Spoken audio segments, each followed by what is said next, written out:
Good evening, ladies and gentlemen.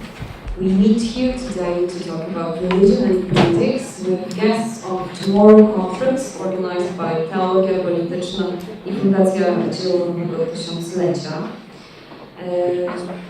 Our guests, as you see, are Andrzej Kurajew, a prominent person of Orthodox Church, a theologian.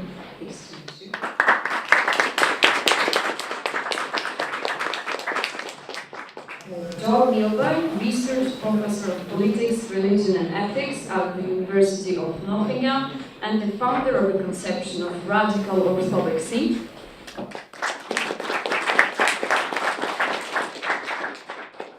And sitting next to me, humble Dariusz Karłowicz, founder of Teologia Polityczna. Religion still plays a big part in our life, social life. Whether we agree or not, it influences health, charity, education, and so on. We have three different perspectives of relations between the line of state and church here. Russian, Great Britain, and Polish. If you could pick a line or a problem in your perspective between politics and religion, what is the most problematic issue when talking about religion and politics in your case? Maybe we should start with Andrzej Kurajew.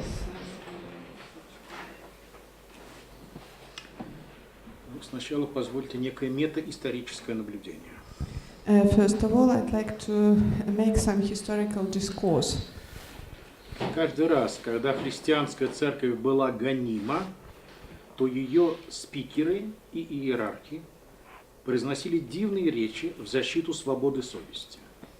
Every time when Christian church was persecuted, those who spoke on its behalf and church authorities spoke, I'd say, in a very weird way about the freedom of conscience.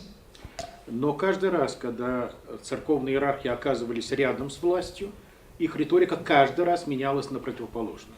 But each time when church authorities got close to secular authorities, their words actually changed very dramatically. Вот буквально на этой неделе я полистал старые официальные журналы Московской Патриархии, еще 92-го года, например, 25 лет назад только. This week I looked through old magazines published by Moscow Patriarchy back in 1992, which is 25 years ago. И в тех текстах наш нынешний патриарх Кирилл уверял, что мы сторонники демократии, церковь не желает стать государственной идеологией, мы не хотим никаких привилегий, мы только хотим говорить о Христе и помогать людям. And in the publications at that time, our patriarch Cyril kept saying that Orthodox Church supports democracy, that we do not want any privileges, that we do not want to become a state theology. The only thing that we want is to speak openly about Christ. Прошло 25 лет. В России официально запрещена деятельность свидетелей Иеговы или же церкви саентологов. И никто из лидеров патриархии не сказал ни слова в их защиту. Well, 25 years have passed. Currently, Jehovah's Witnesses Church is officially forbidden in Russia, as well as the Scientology Church. And none among church authorities spoke on their behalf. То есть тематика великого инквизитора Достоевского, она остается актуальной до сих пор. So you probably remember the Grand Inquisitor about whom Dostoevsky wrote. So I'd say those issues are very actual today as well. Вопрос о том, можно ли использовать государственный, полицейский, административный ресурс для борьбы с диссидентами, религиозными диссидентами, конкурентами, до сих пор в лучшем случае проблематизирован в дискурсе русского православия. Well, the question whether police force and official administrative structure can be used in order to persecute and get rid of religious dissidents. And competition, basically, is currently discussed, I'd say, within church among church officials. Это в лучшем случае он проблематизирован, этот дискурс. Well, at best, I say they discuss it as a problem. А в реальности я боюсь, что даже эти люди и проблемы не видят. But in reality, I'd say that church officials do not perceive this as a problem. Им кажется, что можно этот ресурс использовать ради блага православия и людей. They seem to think that they can turn to police and official state, as they say, for the benefit of Orthodox Church and for the benefit of people. Я не случайно упомянул Великого инквизитора Достоевского. Well, I have mentioned the Grand Inquisitor not by chance.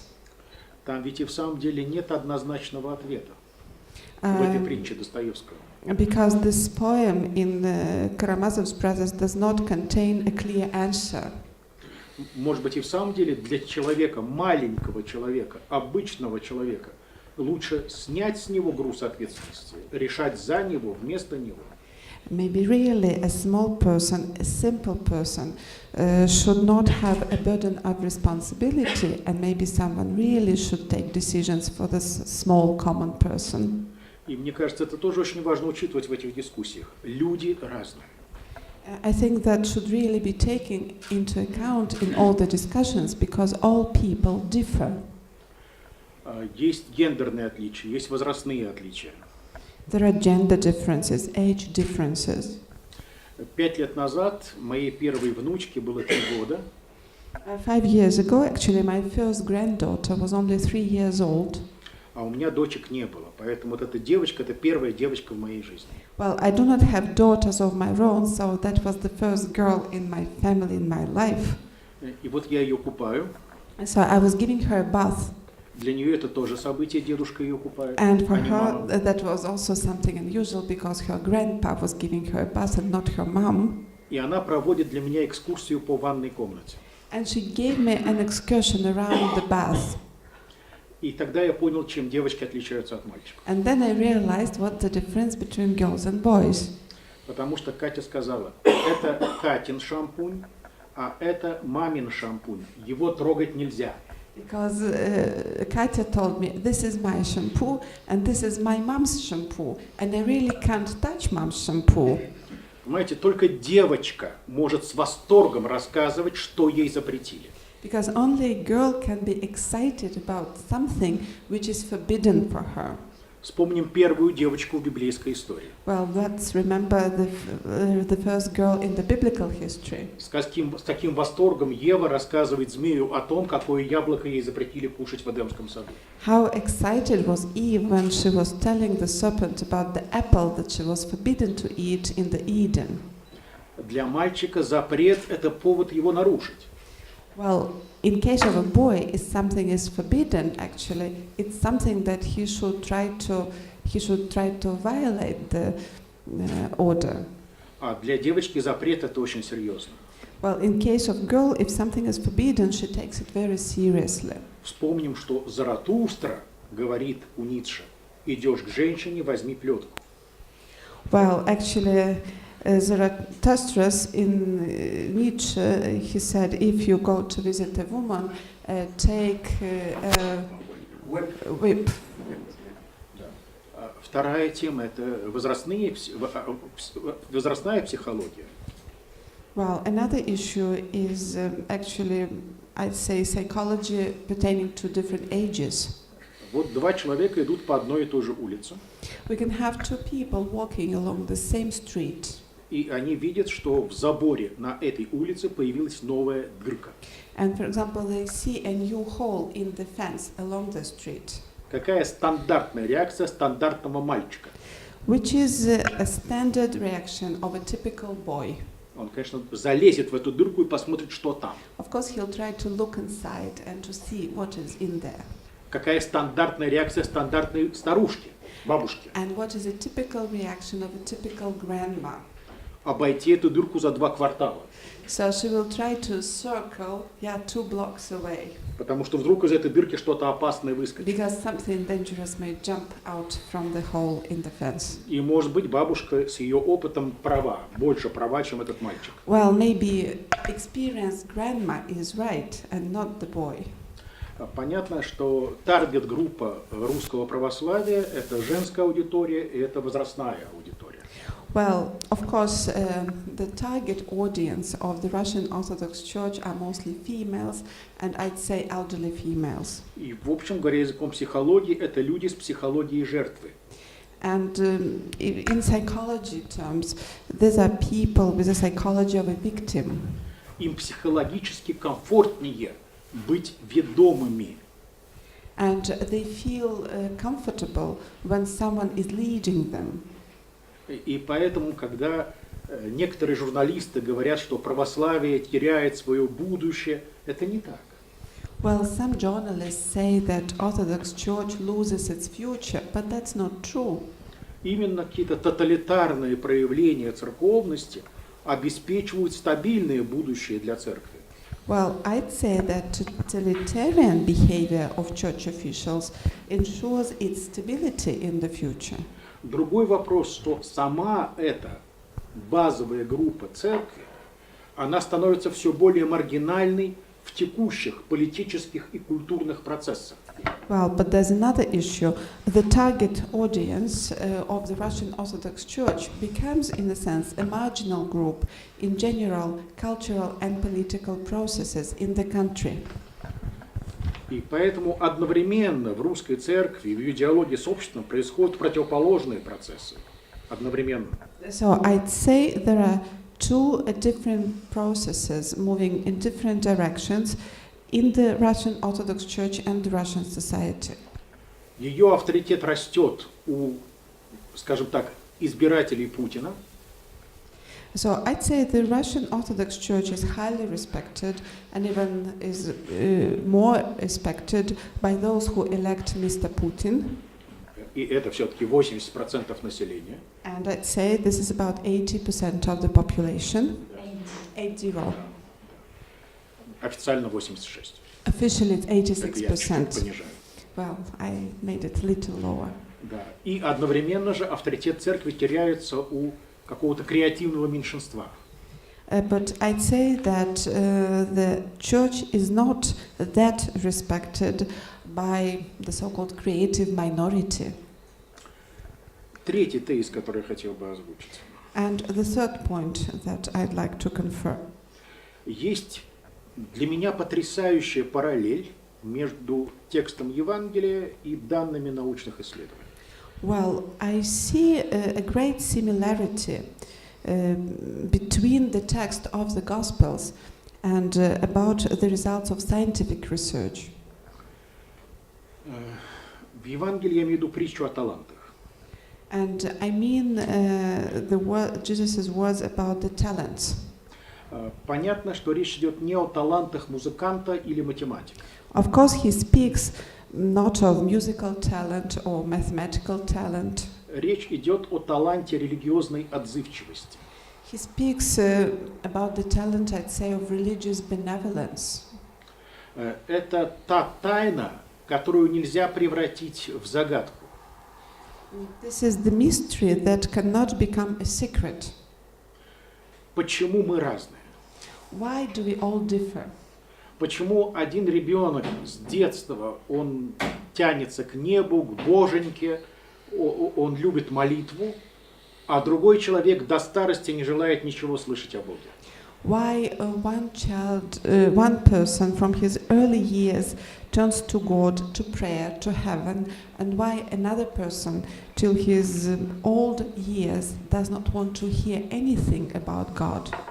Но оставим пока теологию. Well, but let's leave theology aside. Давайте посмотрим на данные социологов. Let's analyze some sociological data. В Советском Союзе в конце 70-х годов, то есть такой развитой социализм, что называется брежневские годы, социологи говорили, что где-то порядка 12% населения Советского Союза говорят о своей религиозности. Well, in the Soviet times, at the end of the 70s, when Brezhnev was in power, according to sociologists, about 12% of population declared themselves as religious people. 12%. Франция, 80-е годы. In France, in the 80s, Называют себя католиками, может быть, там 60% населения. 60% identified themselves as Catholics. Но социологов не обманешь, у них есть контрольный вопрос. But sociologists can always ask a control question that they cannot be misled. Как часто вы практикуете, то есть исповедуетесь и причащаетесь?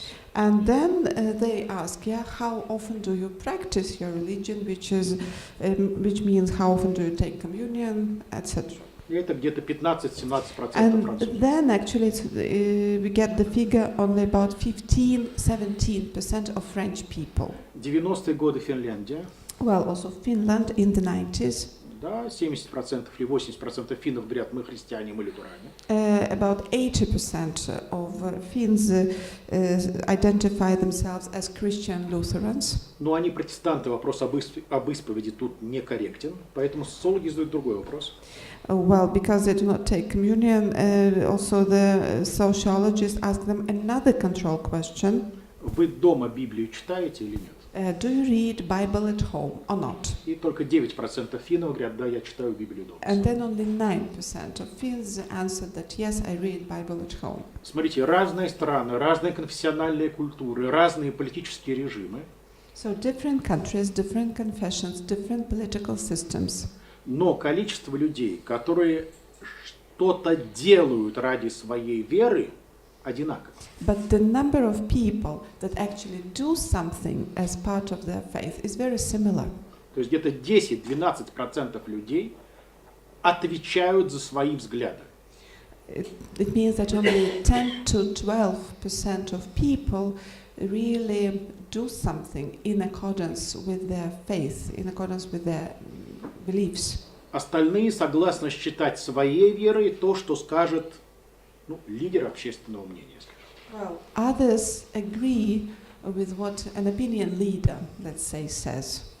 Теперь смотрим историю христианства, древнюю историю христианства. So let's have a look at the history of Asian Christianity.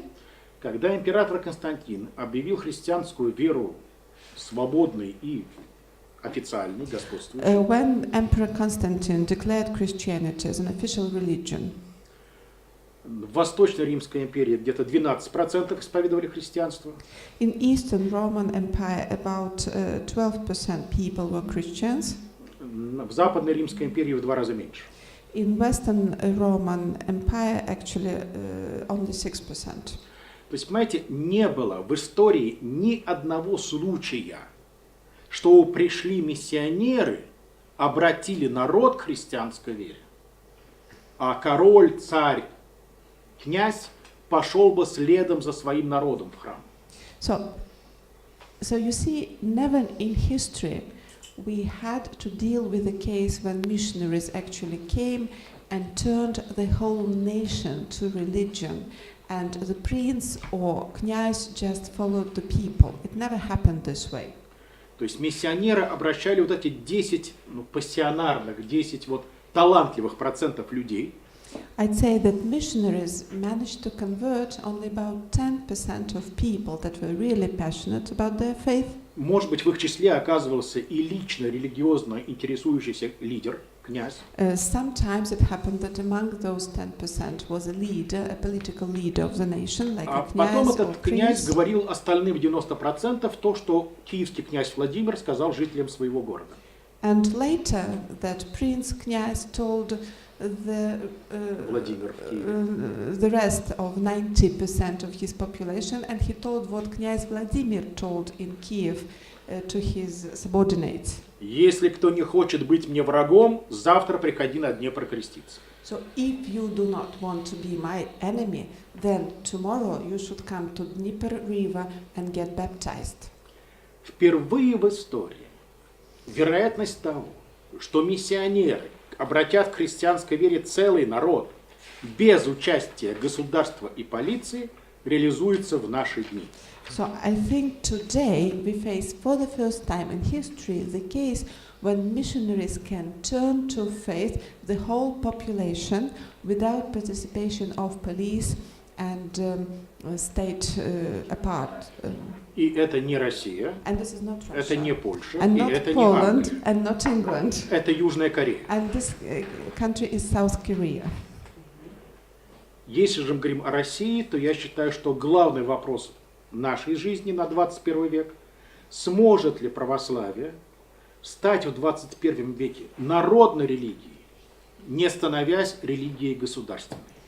And I say that in case of Russia, our main task in the 21st century is for Christianity to become a popular religion, not becoming a state religion.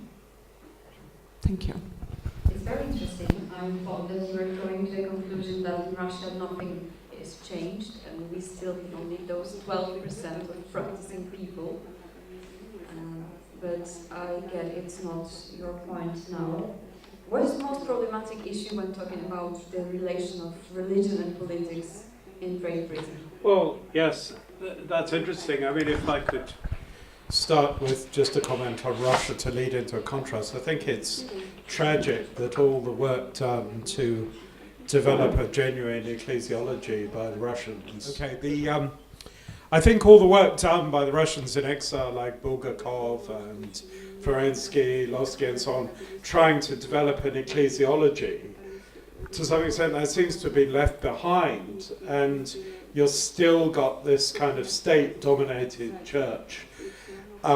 In the case of Russia, I mean, the historic legacy of Anglicanism in relation to the states in England is, of course, incredibly complex, partly because Anglicanism has always been a theologically contested church. It began as very Calvinist. Within about 50 years, there was a kind of Catholic reaction against that. And so it's always encompassed the most extreme divisions, from people who are exactly like the most extreme Protestant evangelicals to people like me, whose views are indistinguishable more or less from those of Roman Catholics or of Eastern Orthodox. And I never think of myself as a Protestant, and indeed a substantial body of Anglicans, especially probably the most dominant theology in Anglicanism, has never thought of itself as Protestant, at least since the Oxford movement. Now, I think that what's quite interesting in a way is that there's always been another battle, not between Catholics and Protestants, or not totally coinciding that. There's always been a battle between Erastians, who believe that the church should just be a branch of the state, and maybe that religion is an essentially private matter, but the public aspect belongs to the state. And that's often associated with kind of the so-called Whig tendency in British politics. And that's always been in tension with another account, which is originally a Tory account, but that has almost no connection with what we think of as the existing Tory or Conservative party in England. But historically, the Tory party was the church party. I mean, at least since Mrs. Thatcher, that's been completely forgotten about. But the idea that the state is answerable in the end to the church, that the church is taking a critical role. And, without wanting to exaggerate that, I would want to stress that, at least since the 18th century, the Anglican Church has taken that critical role, that at least sometimes. So the very fact of establishment, paradoxically, has allowed it to be critical. And the most well-known example of this is clearly opposition to slavery, which actually came from sort of evangelical Tories, but you could also cite people like Dr. Johnson on on the High Church wing, you can cite the fact that it was consistently High Church Anglicans who opposed excessive punishments for poor people, stealing things. A social mission sort of began in the 18th century, was continued into the 19th century. In the 19th century, that often mutated into various forms of Christian socialism, of kind of Anglican Hegelianism in a certain kind of way. And all those currents continued to be influential right up to 1945. And I think what I would suggest is that this presence of Anglicanism, but also the presence of a very substantial Catholic minority, also the presence of many Protestant denominations as well, because England is much more religiously pluralist than any other country in Europe. I mean, not as pluralist as America, but remember that historically, from the early 18th century onwards, we've been very pluralist. There have been Baptists and Congregationalists, and then Methodists, and so on. It's not just Anglicans, very far from it. But I think that the presence of religion, particularly maybe in Victorian England, it continued into the 20th century. And part of the reason why there is no significant British fascism, there is no significant British communism, is to do with this sort of religious tempering. So, both the political right has got this kind of Christian paternalism and would not go in this pagan fascist direction. And when it comes to the left in Britain, there is this, one would have to say certainly that the parliamentary route to socialism seemed more viable in England. And even Marx knew that. So you have to say that. But at the same time, the sort of religious element encouraging a mutualist, more ethical kind of socialism is the most powerful current, in the British Labour Party. And in many ways, it's the role of the British Labour Party that stops a drift not just into communism, but also into fascism, because the British Labour Party appreciated some of the identity politics and the need for patriotism of the working classes. So when it comes to the big 1945 settlement in Britain that produces not just the welfare state, but also for the first time insistence on religious education in schools and so on. And a lot of the thinking behind this kind of new settlement, this is completely forgotten today, was done by Christian thinkers, Anglicans and others. You can think of the role of Sir Richard Ackland's Commonwealth Party during the Second World War. And in fact, this is a European phenomenon, and this is now being written about. In many ways, the post-Second World War settlement was the last great European Christian settlement. The influence of people like Jacques Maritain and so on. And it gave a kind of Christian gloss to human rights and so on. Whether that was adequate or not is seriously open to debate, but I think also in the beginning of the shaping of the European Union and a powerful sense that liberalism wasn't enough. You needed more social solidarity, you needed more relationality, you needed more social justice if you were to respond to the appeal that communism and fascism had once had.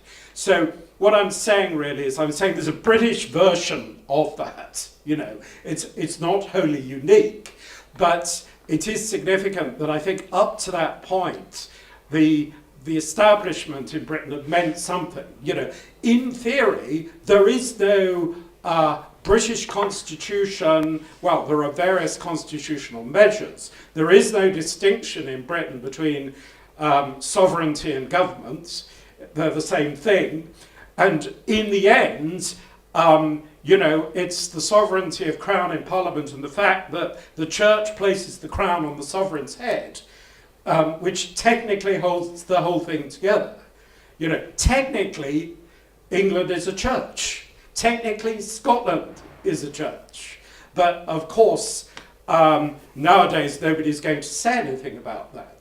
But I think there's a serious question about when that is forgotten, which is roughly from sort of completely forgotten from Mrs. Thatcher onwards, I would say. I think she is the major secularizing force in British politics, even though she was formerly a Christian. And people wrote about that at the time, that she's the person who really got rid of this Christian foundation. And once you've done that, you're actually left with a huge vacuum. And we're increasingly seeing the presence of that vacuum in Britain today, that our leaders are more and more idiots. David Cameron is an idiot. Theresa May is an idiot. They do not follow British history. They're undereducated in even the traditions of their own party. They've lost all sense of virtue and honour. They have no proper account of what the European Union even is. They've played party games with the British national destiny. We have somehow, because we've lost this sort of ultimate centering in Christian values, I think that's part of the story about why we've lost our way. I'll briefly make a second point about where we are now. Just in the last 15 years, things have shifted again dramatically. The number of people who now say they are even formally Anglicans is tiny. It used to be that 70% of the English said they were Anglicans, or they never turned up for church except for, something like that, sort of birth, marriage, and death. It's now down to about 15. This is not people going to church. This is people who are saying whether they're Anglicans at all. And, the overall figures for Christian belief has seemed to fall dramatically. But this is an extreme paradox, and nobody quite understands this, because it's not an even decline. In some ways, the religious tendency in London, of all places, is rising. Amongst kind of more educated people, it's somewhat rising, and the same thing is true in France. More people are going to Oxford and Cambridge chapels. Cathedrals are full. Choral music in Britain is one of the major, religious choral music is one of the major European phenomena of our time. It is incredible, and it carries on being incredible. And so it seems that there are these concentrations, and in my own case, I'm part of a theological renewal, and some people would argue with people like Rowan Williams, lots of other people, this has been almost the richest period in British theology, for at least 50 years, if not more. And you're seeing a lot of sort of Christian passion with younger people. And on top of that, while religion declines, and this is perhaps the most important point of all, religion is endlessly in the news all the time. And this seems an odd situation, so 40 years ago, 50 years ago, religion was quietly declining, but nobody ever spoke about it. But now suddenly it's controversial, and why? Because it seems as if people are outraged that anybody is taking Christian positions in public life at all. And we continue to have several leaders who are Christian.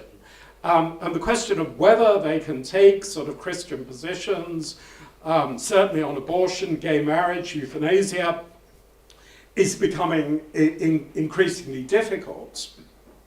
Never mind whether they can invoke Christianity in relation to all sorts of other issues to do with, biological modification, the place of robots, hybridity with robots, the whole question of what it is, if you like, to be a human being.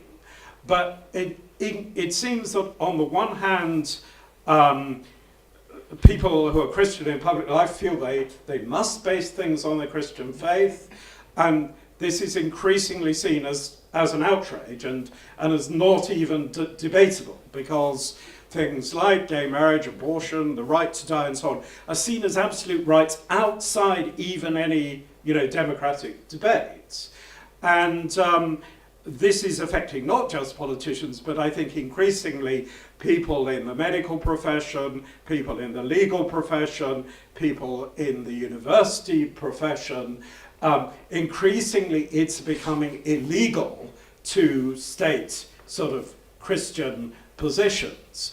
But my sense is that Christians are not going to lie down and accept it. So I think that in Britain, as in other European countries, new default lines appearing that are not kind of left versus right necessarily, but have some relationship to issues of religion and politics. Thank you. I'd like to ask you about this vacuum that was made by Mrs. Thatcher, but maybe we can come back to it later. Yeah. Because I wanted to ask Dr. Tadeusz Karłowicz whether you think that Christianity and the Christian point of view became also a part of a private sphere, private matter, as mentioned by a professor in Great Britain.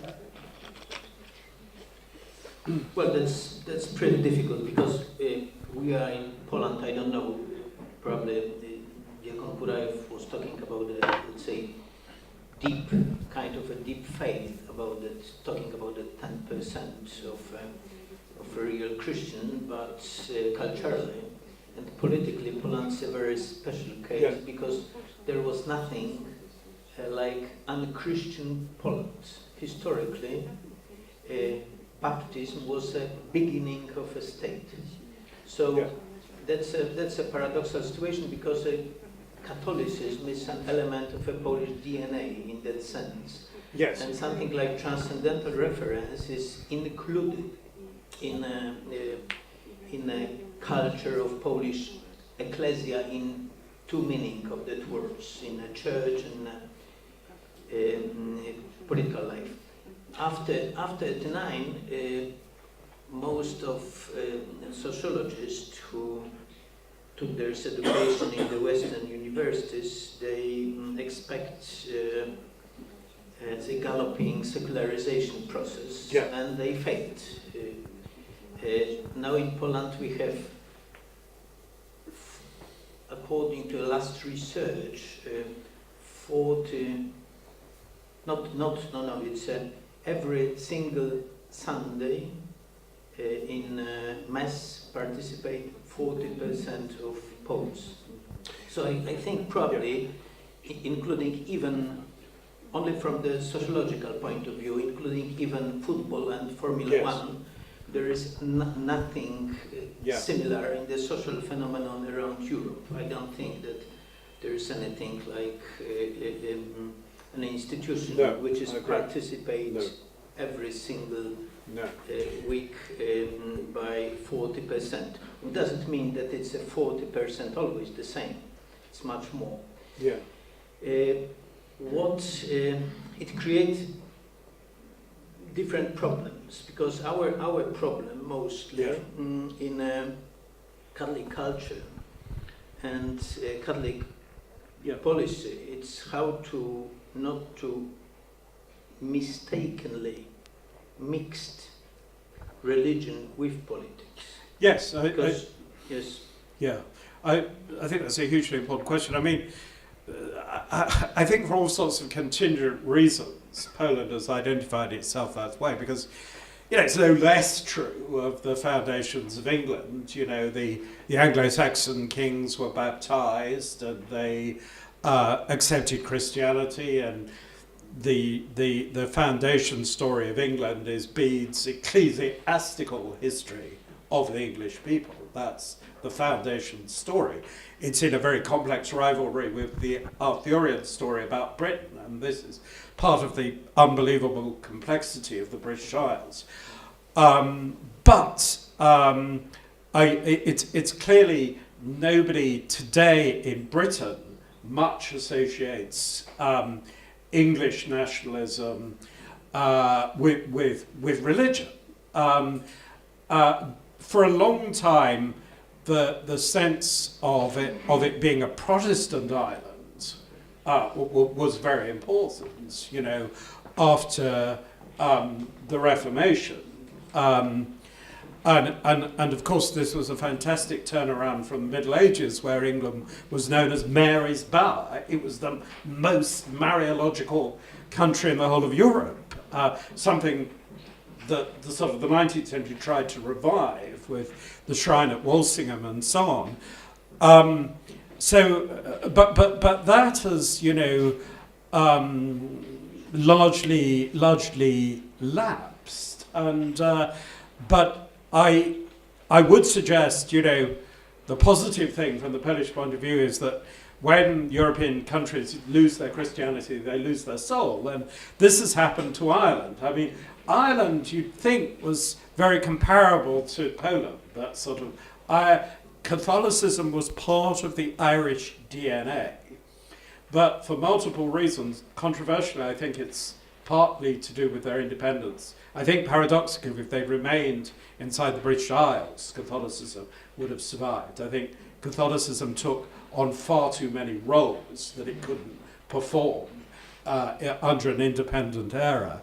But also the entire business of child abuse, but also a sort of incredible galloping capitalistic ethos in Ireland, which is not the case at all in Brittany, that you might think was also comparable, where Catholicism is doing better. But I can't explain all these things. For example, there's a terrible collapse of Catholicism in Spain. There isn't the same collapse in Italy. I mean, this is probably partly a reaction against Franco and so on, whereas in Italy, it's not associated with political oppression. Indeed, many crucial Catholics like Luigi Sturzo resisted Mussolini. So there is a certain pattern emerging.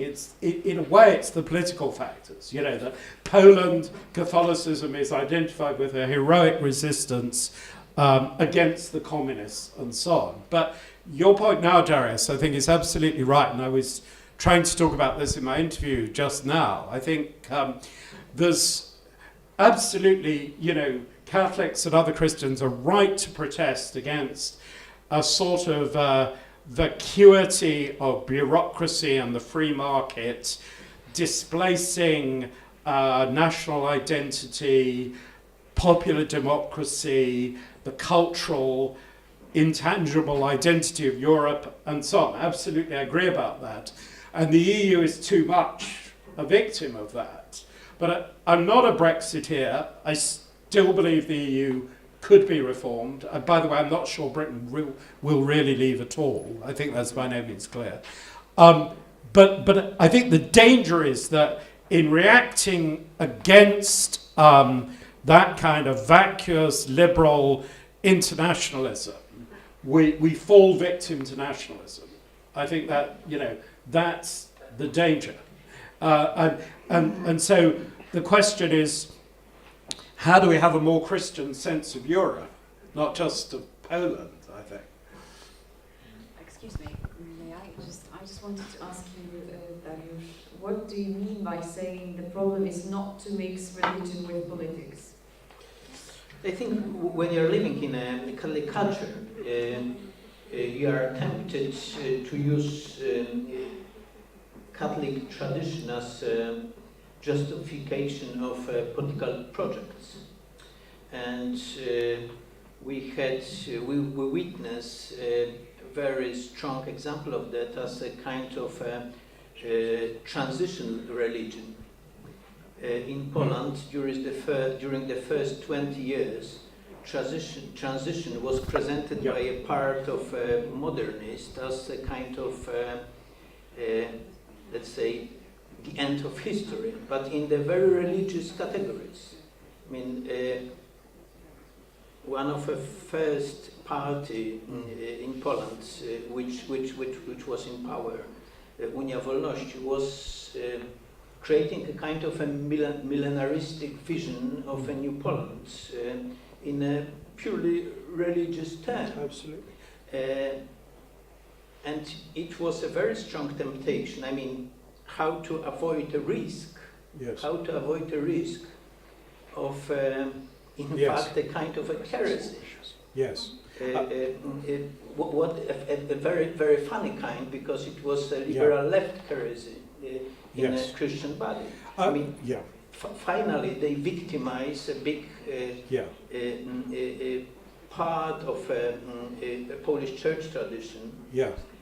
Because it disappeared together with that political movement. But the risk is still present. Now we faced a new temptation, which is much more right. I agree with everything you're saying. I mean, I think, politics finally has to be referred to religion, but you do have to need a certain separation, because politics is about things of this world, and it involves very imperfect means. And I think that you're absolutely right that when you get rid of religion, when you have pure secularity, that turns itself into a religion, and that's been true ever since Rousseau, ever since the French Revolution, that people can't really live without religion, so you get various forms of pseudo-religion. And the latest has been this kind of end of history, neoliberal progressivism, and also the religion of human rights, and a sort of cult of absolute negativity and transgression is also part of this. That the whole of ethics, culture, politics is about removing every possible limit, and you begin by sort of rearranging reality in art, but then you carry on, we need to rearrange our gendered reality, we need to rearrange our relationship to other animals and to robots. This becomes part of a wholly negative project, because the reconstructions proposed are arbitrary. They're not in any sense teleological. They have no goal. But I also agree with you about the danger that the response to that could be a politicization of religion in the wrong sense. And it does alarm me the way particularly Catholics seem to go on far more about various ethical issues than they do about, the doctrines of the Trinity or Christology or the sacraments or the nature of the church. And I think that you can kid yourself if you're going on and on about abortion in the public sphere and you get a lot of attention. You can kid yourself into the idea that this is not part of a secularizing process. It is. It's when Christians are only talking about political and controverted ethical issues, that is evidence of secularization, because and also they're never going to get their positions across unless they start talking about the doctrines of creation, the image of God, the glory of God in human faces, the presence of God everywhere, the participation of everything in God, the Trinitarian structure of reality, the revelation of the true humanity, paradoxically, in the form of the God-man. Unless we talk about those things in public and find the space to do so, nobody is ever going to understand what will appear to them mere eccentricities that seem to deny people their rights, I think. Did you want to ask something? Вы знаете, простите, я снова уйду в политику IV века. Maybe if you forgive me, I want to comment on politics of the 4th century. Последний языческий историк Рима, Аммиан Марцеллин, The last pagan historian of the Roman Empire, Аммиан Марцеллин, Ammian Marcellin, дает версию конвертации императора Константина, не похожую на ту, которая рассказывается в церковных школах многие века. He described the conversion of Emperor Constantine in a different way, not in a way how it is described in theological schools. Итак, завтра будет решающая битва между армией императора Максентия и армией Константина. So everything happens on the eve of the decisive battle between the army of Emperor Constantine and his enemy. У Константина ни малейшего шанса. So Constantine didn't have any chance to win. Гвардия на стороне Максентия, Рим на стороне Максентия. Because Rome supported Maxentium, his enemy, his adversary. Horse guards also supported his adversary. Ну и вообще Константин узурпатор. And anyway, Constantine at that situation was trying to get the power into his hands from. И вот этот Марцелин пишет, что в ночь перед битвой Константин провел в размышлениях о том, кого из богов призвать помощником в завтрашней битве. And Marcellin writes that on the eve of the battle, Constantine was deep in thoughts, reflecting whom of gods should he ask to support him in tomorrow's battle. Дело в том, что на стороне Максентия все боги римского пантеона. Because Maxentium was supported by all gods of Roman pantheon. Все боги Рима, все боги этрусков, все боги Карфагена, Британии, все боги в пантеоне этом есть. Because all official gods, they were like Roman gods, gods of Carthage, gods of Britain, all of them supported the official emperor. И Константин думает, ну какому богу точно не молился очень суеверный Максентий? And Maxentius, he was very superstitious. So Constantine was thinking, what god can Maxentius have not prayed to? Is there such a god to which he hasn't prayed yet? И приходит к выводу, что богу рабов, распятому богу, точно Максентий не мог молиться. And Constantine came to the conclusion that his adversary definitely could not pray to the god of slaves, the god who was crucified. Потом происходит битва, Максентий с конем падает с мокрого моста, гибнет. Да, история меняется. So then the actual battle happened, and we know that Constantine's adversary fall from the horse on the bridge, and somehow history changed. И 15 веков уже христианские риторы говорят, какое великое чудо, потрясающая точка мировой истории. And for 15th century, theologians kept saying that a great miracle has happened, a great turning point in Christian history. Но ведь на самом деле это очень диалектическая точка. В ней есть и надежды, и угрозы. But I think that moment was kind of dialectical. There was some hope in it, but definitely there was a certain threat. Император Константин стал христианином мимо церкви, мимо Евангелия. Emperor Constantine became a Christian regardless of the gospel and of the church. У него не было покаянного кризиса. He didn't have a moment of deep repentance. Он ни одну ночь не думал над тем, может ли вообще мирское государство жить по Евангелию. He didn't spend even a single night thinking whether a state can abide by gospel principles. То есть Римская империя просто поменяла свои знамена, но осталась все той же Римской империей. Well, the Roman Empire changed its standards, but it stayed the same Roman Empire as before. Как реакция на это обращение императора появилось монашество. So, as a reaction to his conversion, monastics appeared. То есть монахи — это мальчики, которых тошнило от имперского христианства. Monks are the people who got fed up with imperial Christianity. Слишком легко и почетно стало быть христианином. Well, at a certain point it became too easy and too glorified to be a Christian. И они пошли сами создавать себе проблемы на свою голову. That's why they went somewhere else to create problems for themselves. И это тоже очень важная точка в истории церкви. And this is also a very important point in the history of the church. И, может быть, именно здесь истоки сегодняшнего крушения христианства во всем западном мире. And maybe also this is where the collapse of today of Christianity in the Western Europe comes from. Знаете, This is такое where it часто comes бывает, когда разгром на Березине – это следствие триумфа Наполеона в Москве. Well, we know that the defeat at Berezina was the result of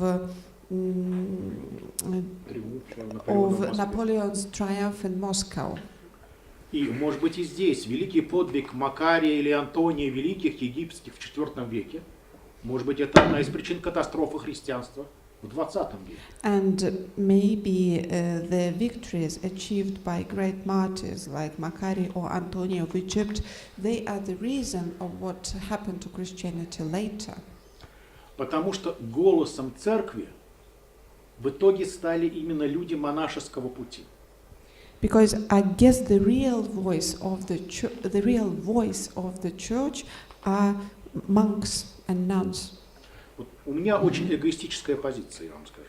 Очень эгоистическая. Well, I'd say that I have a very selfish attitude. Я не монах, I'm not a monk. я православный человек. I'm an Orthodox И мне страшно. person, and I'm kind of, in a sense, scared Сотериологически страшно. For theological reasons. Потому что в православном календаре нет ни одного святого священника. Because Orthodox calendar does not have a single saint priest. То есть у нас есть святые монахи, We have saint monks, в том числе святые епископы, including saint bishops, но диакон или священник может попасть на небо только если ему повезет и его убьют. but deacon or a priest can get to heaven only if he gets very lucky when he's killed by someone. Первый семейный священник, женатый священник в православии, который был канонизирован, это Иоанн Кронштадтский. The first married priest to be canonized was the Saint John of Kronstadt, который жил в начале 20 века, а канонизирован в 1990 году.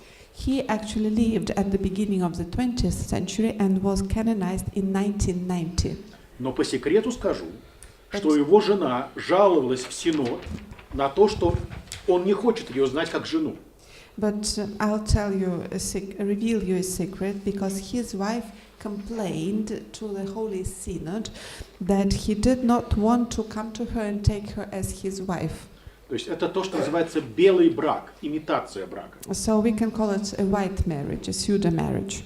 Поэтому вот первый по-настоящему женатый священник, у которого были дети в русской церкви, канонизированный, это отец Алексей Мечев, духовник Николая Бердяева, между прочим. Actually, so the first really married priest who had children and who was canonized is Father Alexei Michov, and actually he was the patron of Berdyaev, by the way.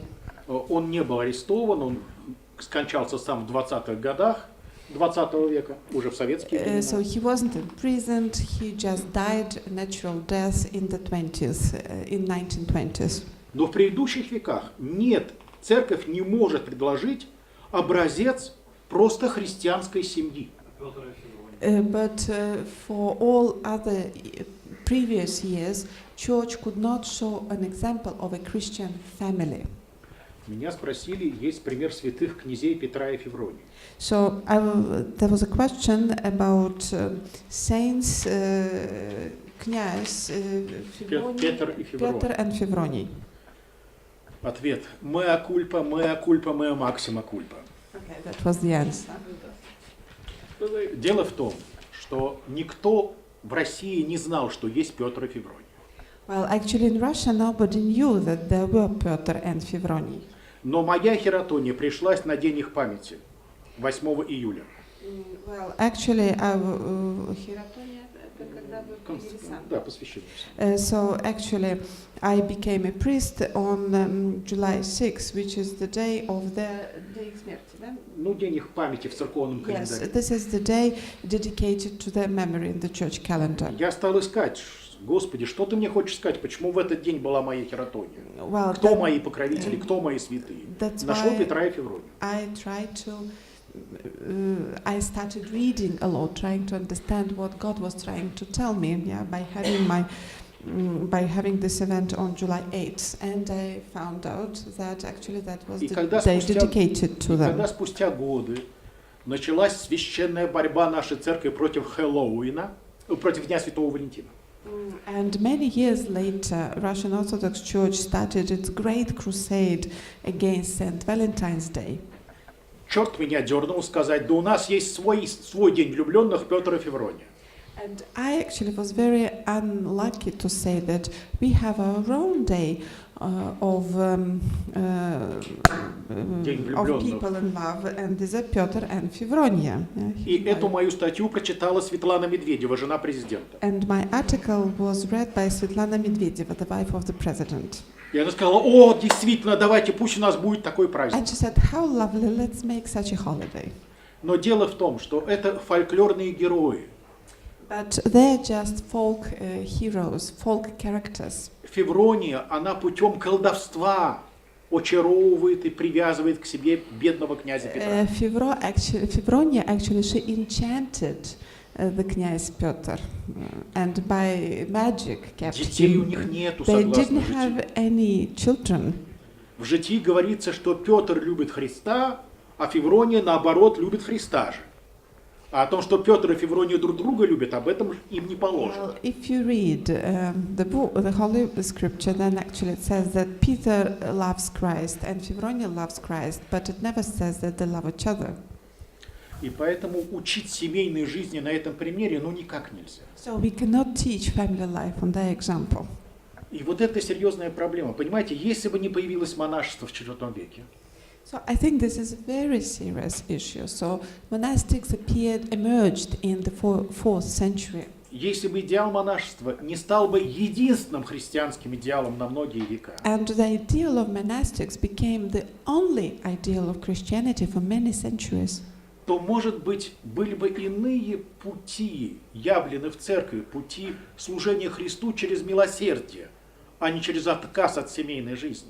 So maybe other ways of serving the Christ would have existed in Christianity. For example, ways of showing mercy and not just taking a celibate, not just leading a celibate life. Мне по должности положено цитировать святых анахаретов, святых отшельников. So, because of Ex my officio, job, да. ex officio, I have to quote like hermits. Но можно я завершу этот свой рассказ цитатой из совсем не монашеской жизни. But if it's possible, I'd like to quote at the end, not a monk, not a hermit. Маленькая сестренка подходит к старшему брату Like a small sister comes to her elder brother и говорит, скажи мне, пожалуйста, что такое любовь? and says, "Can you tell me what love is?" И брат говорит малышке, ты шоколадки любишь? And brother tells his baby sister, "Do you like chocolate?"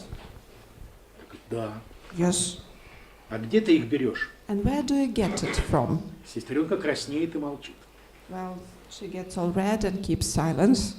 Брат говорит, ты берешь их каждый день у меня в портфеле. And he says, "Every day you take them from my backpack." Девочка смущенно соглашается. And she nods her head. А мальчик говорит, я знаю об этом. And the Но boy я все says- равно каждый день кладу туда шоколадку в этот же карманчик. And the boy says, "I know about it, but I keep putting chocolate bar every day in the same pocket in my backpack."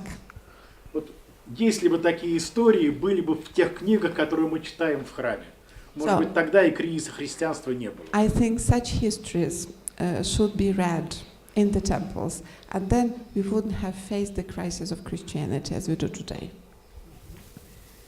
I just want to ask you a question about the statistic, because you just told me that the 40% mention of people attending the Mass is not true, referring to Poland. Good evening. My name is Zbigniew Szczęsny. I represent some secularity organization. And there is indeed some discrepancy in the number because you provided. Let me explain. I'm only grounding my information on figures provided by the Institute of Statistics of the Catholic Church by Wojciech, who is a person in charge. So the figures are exactly like that. That this nearly 40% you have provided, are actually the number of Dominicantes attending the Mass.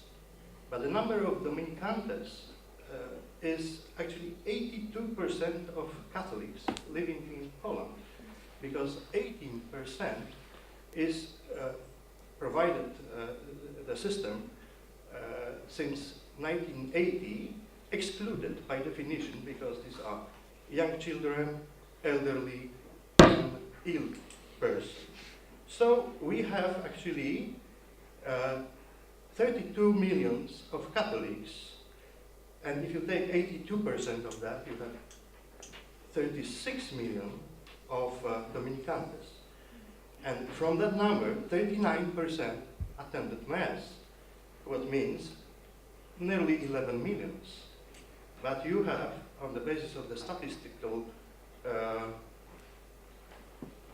information of the government, number of Poles on 2015, nearly 38 millions. So dividing this, you simply get nearly 28% of Poles attending Mass, not 40. And from that number, nearly 12% were communicantes, who take Holy Sacrament, and it's not 17%, which is often flying in the information. Thank you. So your point is the number is much smaller, as I get it. It's much smaller. Thank you. But we do not have gay marriage problem discussed in Poland, and I suppose it's also not so commonly disputed in Russia, as you mentioned in Great Britain.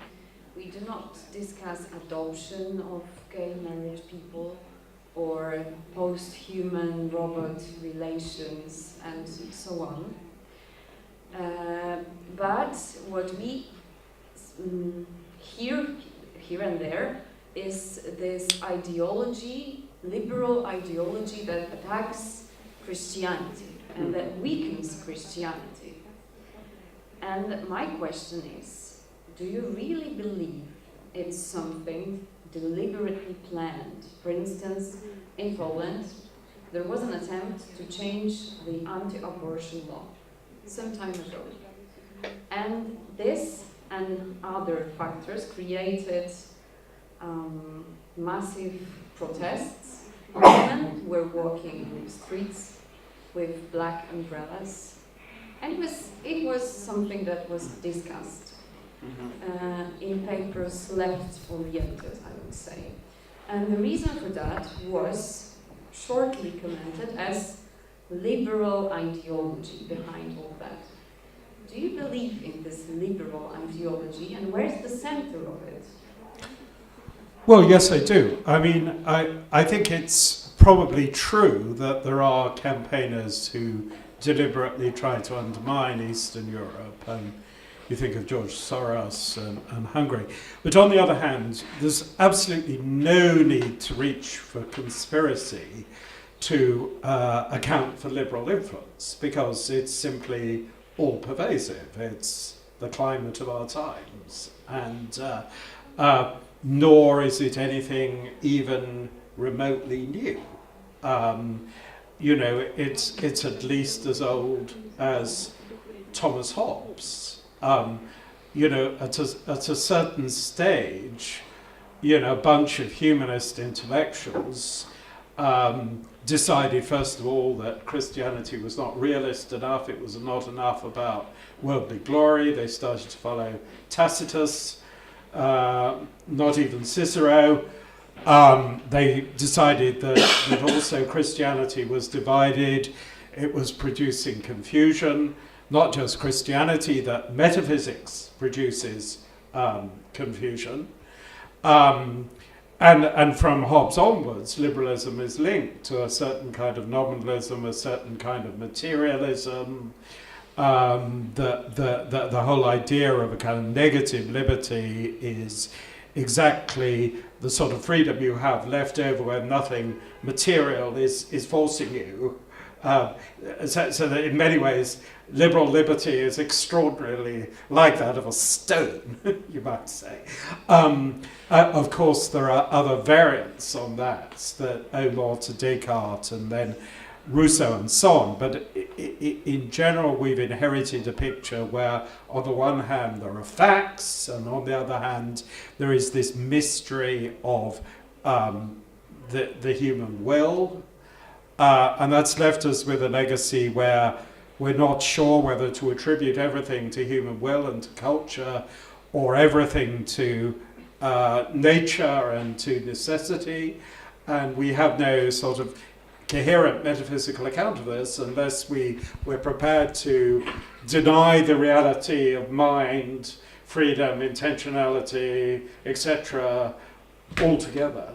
And yes, liberalism is the wholly dominant ideology of the West, gathering force ever since the 17th century, tending to reduce to utilitarianism when it turns out that's the only common language we have. So there's an endless battle between whether the common language is that of utility or that of rights. It's a little bit of both.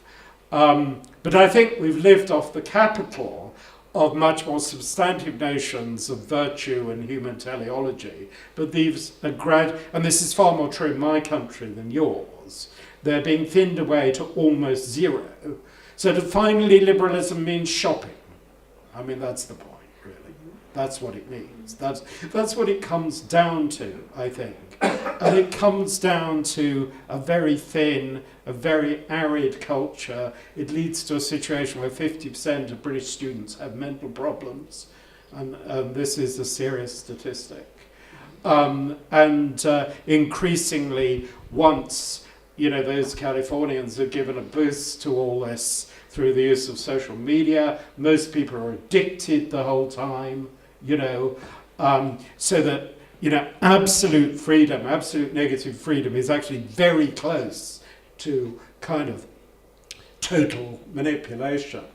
But that, I believe there is a natural law, and I think the interesting thing for the future is that in most people's minds up till now, is that sort of religion doesn't line up with common sense, partly because we've got this sort of bastardized ontic God who is a great big object, and we've had to gradually recover the real sense of God as being itself, as for Aquinas and so on, and that the God who is transcendent is also absolutely immanent, and so on. But I think if we can recover that, I think religion actually in the future will line up with common sense, because the very language, the very sea people swim in all the time is psychic. We assume we have souls. In every word we utter, that we're intending things, we're feeling things, we're willing things, we're making judgments that aren't just arbitrary, that respond to something out there. So that the entire ordinary discourse of being human is, as various philosophers have in fact pointed out, I mean, Wilfrid Sellers, for example, and it's absolutely saturated with metaphysics, and this is one reason why some philosophers want to tidy it up, to get rid of what they see as metaphysical illusions, but you can't do that without, getting rid of our whole human existence. And I think if we can sort of somehow start to bring home this message, Nietzsche, absolutely correct. The death of man follows on the death of God, and you need to always call the bluff of so-called atheists and humanists. We believe in man. No, you don't. Absolutely, you don't. you think there is no humanity because there is no God. It's as simple as that. And we have to say that much more forcibly. And probably, I hate to say this, we've got to stop being nice. We've been far too nice.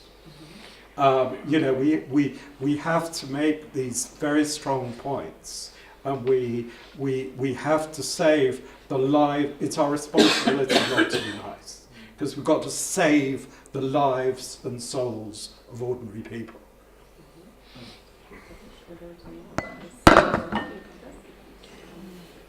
It's a question of, because in England we face, let's say, first generation of secularized society. How will be looking the second and the third one? That's a question, because Yes. it's a question is that a liberal culture consume a heritage of religious culture. Yes. How Yes. it look like many fundamental categories of law and culture. I mean, Yes. from which empiristic insight Yes. you can take a concept of equality of a man. This is Nothing is less empirical than a concept of equality of a man. From where you can take a concept of a dignity of a man. Yes. Nothing is less empiristic than a concept of a dignity of a man. The human being has no dignity when you look around. Yes. There is nothing like equality when you look around. So, Or you have to have the eyes of spiritual eyes to see it. Maybe. all the European history, even in Athenian democracy, based the concept of equality on a religious source. Yes. I mean, if there would be no Dionysian religion in Greece, there will be no concept of equality. We've got to absolutely oppose this idea that, the essence of Europe is the Enlightenment. The Enlightenment, most of it, and the French Revolution were still believing in God. They were only building on and sometimes improving, some more often distorting a prior legacy. And we've known since Jaspers. I know you've worked on the Great Verglin and so on. There's this whole notion of an axial age that actually, the critical mind begins with that sense of transcendence. It's that sense of transcendence that allows people to distance themselves from their merely given societies, And so it's not materialism that allows you to do that. It's exactly that sense of something transcendent, something beyond, to which we're answerable to, and which we haven't yet got hold of. Secularity, secular critique, is bound to absolutize something already known. That's why you get political correctness. Only religious people, and I don't just mean Christians at all, but only religious people are only able to critique their own critique. Because they always have the sense that there is something beyond that they don't fully get. And I think the very dynamism of the West is to do with that rather stronger sense that what is transcendent is the principle of goodness and justice. I've no idea why you're frowning, because what I'm saying can't be questioned. It's to do with Plato's sense that the transcendent is the good, with the Hebrew sense that it is the God of justice, and it's exactly this, that there's something beyond that we try to reach out towards, we can't quite get there, that has provided the West with its unique dynamism. And this includes a certain sense of striving for greatness that you get from the Romans and the Greeks, but that is heavily qualified by this Christian sense that we have to pursue mercy and sympathy and charity and forgiveness, and that kind of mere greatness isn't enough. And it's something like the synthesis of these things that has given Western culture its greatness. It has its faults. It has got things to learn from other cultures. But if we give up that project, we're giving up ourselves. you know. And if we don't see anything great in the quest for greatness, literally, God help us, you know. And that's where we are now. But I think we're on the verge of a massive reaction against this. I think it's already beginning. The Paris statement by Remy Bragasson is very fine. I take issue with its excessive praise of the nation state and its excessive downgrading of empire, where I disagree with you. Constantine was genuinely converted. All the latest evidence shows that. There was no big tension between Constantine and the monks. This is some kind of romantic fantasy. Go to Russia or go to Spain. You see fortified monasteries and fortified churches. That's the reality. Because you have to have, in the end, some defensible space, even for mission. The whole idea that the nation state is natural. Nation states come about for all sorts of very coercive reasons. Sometimes empires provide more plurality and coexistence. Germany only became sinister when it became the Prussian nation, not when it was the Holy Roman Empire. When it was the Holy Roman Empire, it tolerated Jews. It was a very good home for them, as indeed Poland was relatively a good home for them. And it allowed more sort of multiculturalism in a good sense, if you like, within a sort of overarching Christian culture. And I think in a much more democratic Commonwealth sense, as many people have said, the EU is an attempt to have, again, a kind of empire. Unfortunately, it's gone horribly wrong. You know, an empire that's not one of... You don't have to have absolute sovereignty. Sovereignty is what displaces the virtue or the rule of citizens over each other. This is what Prague, etc., oddly don't seem to understand, don't recognise, which really surprises me.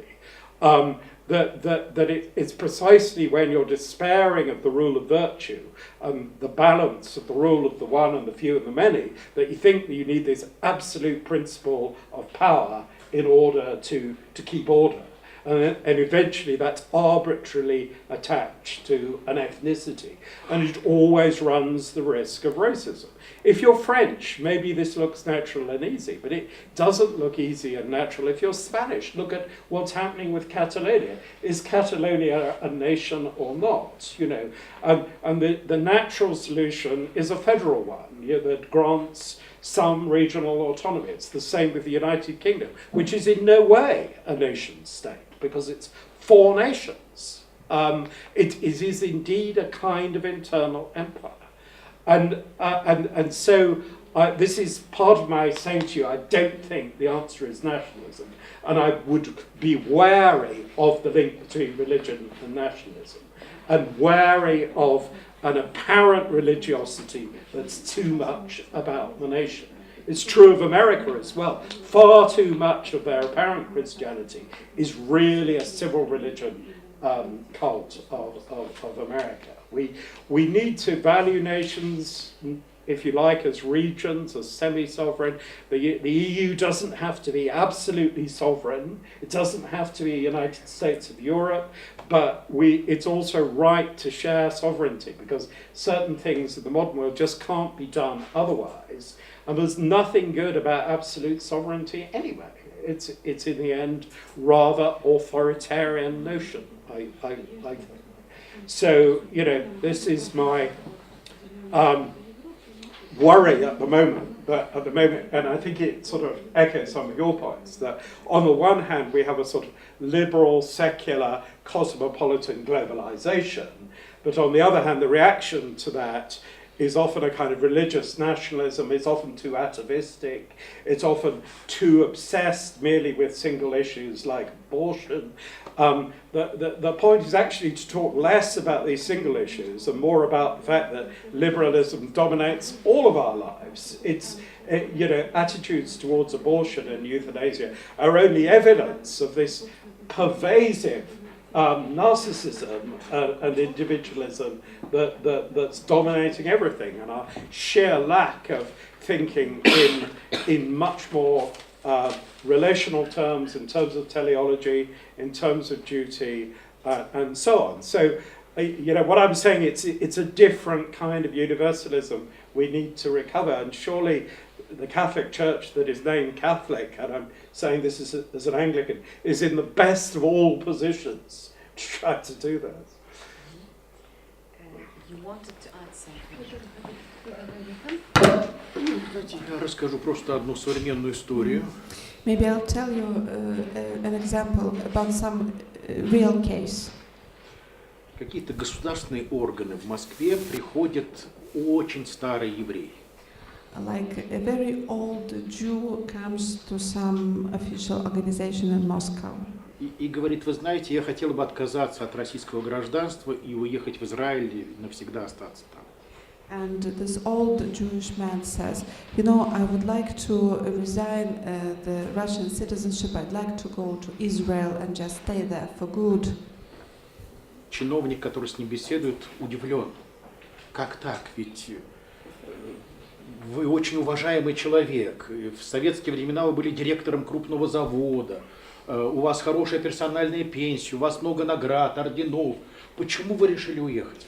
Well, and the state official talking to him was very surprised, and he said, well, but you are such a respected person. In the Soviet times, you were a director of a huge plant, you got many awards, you've got a very good retirement pension. Вы встретились с проявлением антисемитизма, вы скажите, мы примем меры. Well, have you encountered some anti-Semitic approach? Just tell us, we'll undertake certain measures against those people. И старый еврей говорит, ой, ну при чем тут антисемитизм? And that old Jewish man says, oh, forget about anti-Semitism. Тут все гораздо серьезнее. Everything is much more serious. Понимаете, я очень много прожил, и я много помню. You see, I lived for such a long time. I remember so many things. Я помню, что при Сталине за гомосексуализм расстреливали. I remember that in Stalin times, if you were homosexual, you were shot. При Хрущеве за это сажали в тюрьму. In times of Khrushchev, you were put into prison for being a homosexual. При Брежневе за это сажали в психиатрические больницы. Well, in times of Brezhnev, you were put into a mental ward for being homosexual. При Горбачеве к этому относились индифферентно, толерантно. Well, during Gorbachev time, people were indifferent, tolerant. При Ельцине это стали рекламировать. Well, during Yeltsin times, homosexualism got promoted. Я хочу успеть уехать, пока это не сделали обязательным.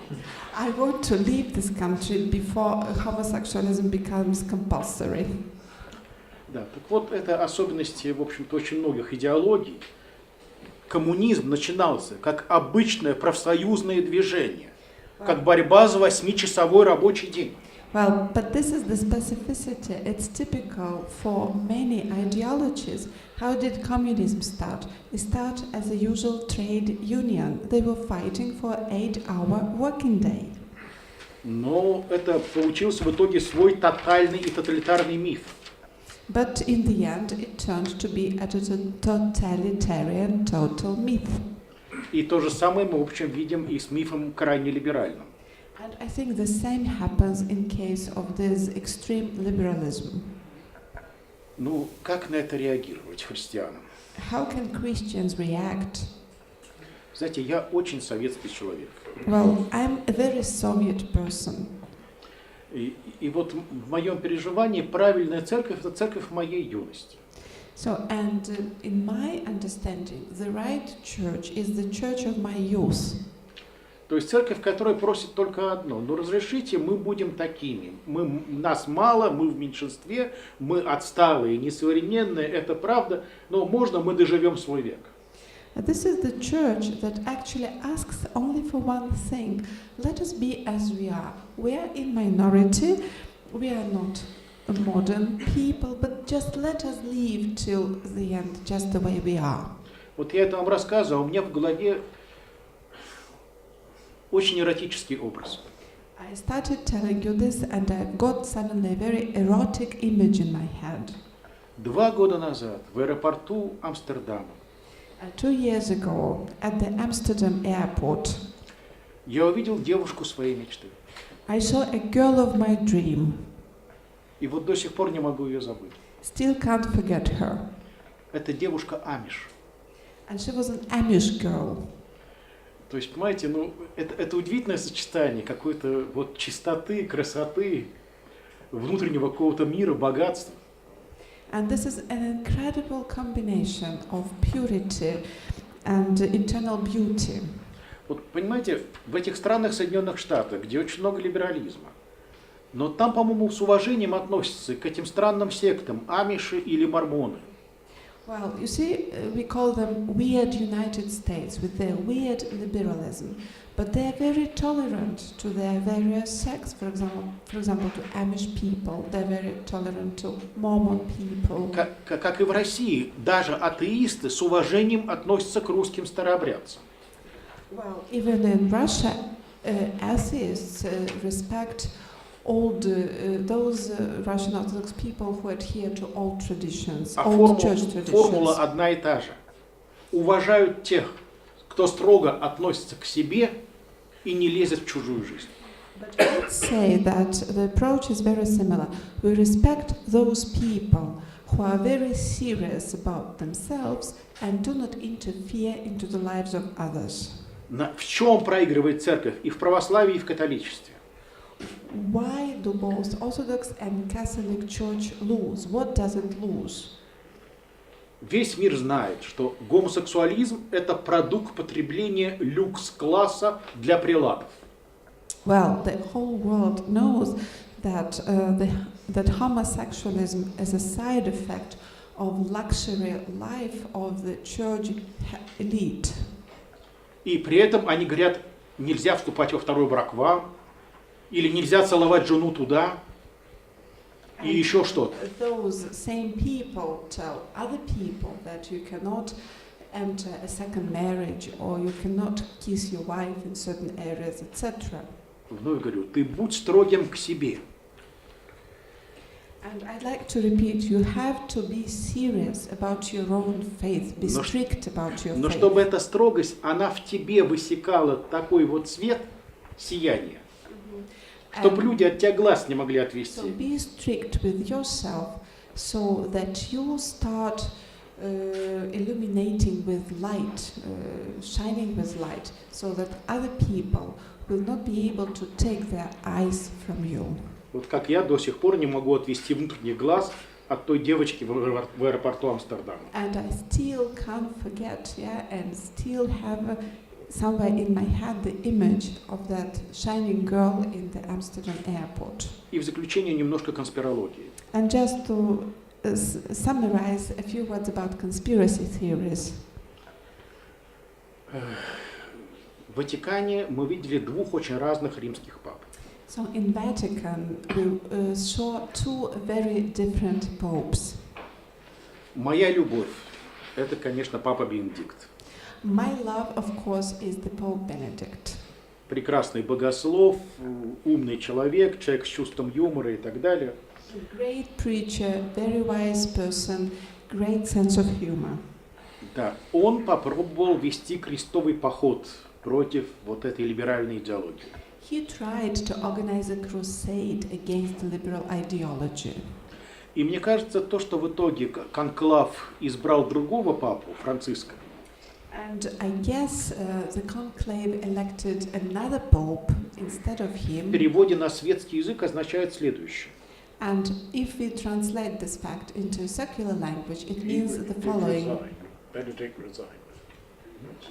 Он говорит, что Бенедикт сам как бы отказался. Это я понимаю. Yes, I understand, of course. Вот, я в курсе. I know. Да. В переводе на светский язык означает следующее, что вспомним сюжет фильма «Код да Винчи», да, Дэна Брауна. Well, how can we translate this fact into the secular language? Let's remember the plot of the Da Vinci Code by Dan Brown. Где-то под ковром идет схватка двух бульдогов. Like two bulldogs fighting somewhere in hiding. Некий масонский приорат Сиона Like some masonry connected to Zionists. и спецслужбы Ватикана. and special services of the Vatican City. Обвинения в адрес Ватикана, в общем, вполне понятные, да? Лицемерие, роскошь и прочее, прочее. While accusations against Vatican are kind of understandable, like hypocrisy, luxury, etc. И вдруг следует исключительно красивый ответ на эту критику. And suddenly there was a very beautiful response to that critique. Вы говорите, что в церкви все происходит ради денег, ради власти. Like you say that in the church everything happens for the sake of money, for the sake of power. Но смотрите, вот самый властный и богатый поп в мире добровольно от всего этого отказывается и уходит на пенсию, в отставку. But look, the most powerful, the richest person in the Catholic Church, like the Pope, resigns himself, yeah, А на его место приходит римский папа, который кушает в обычной столовой. And instead of him, the Pope is elected, who actually has lunch at a regular canteen somewhere. И отказывается от показной роскоши.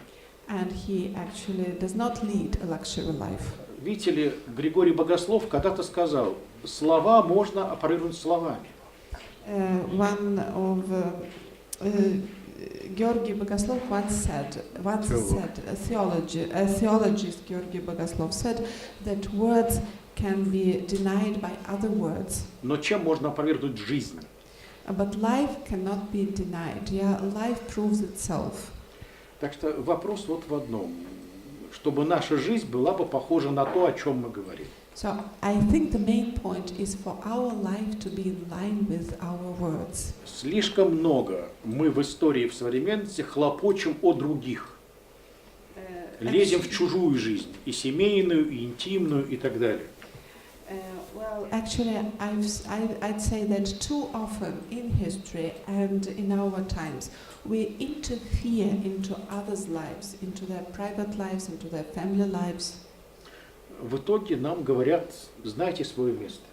And as a result, we are told to sit on our branch somewhere, just and to stick to our place. В общем, это одна из ироний Бога в истории. То, что очень часто нечто, враги церкви делают такое, что церкви идет в конце концов на пользу. So I think this is irony of God that we witnessed in history. Very often, enemies of the church do something against the church, but in the end, it benefits the church. Thank you very much for this meeting. Let's treat it as an introduction for tomorrow's conference. Feel invited to the old castle, right? Thank you. Thank you very much.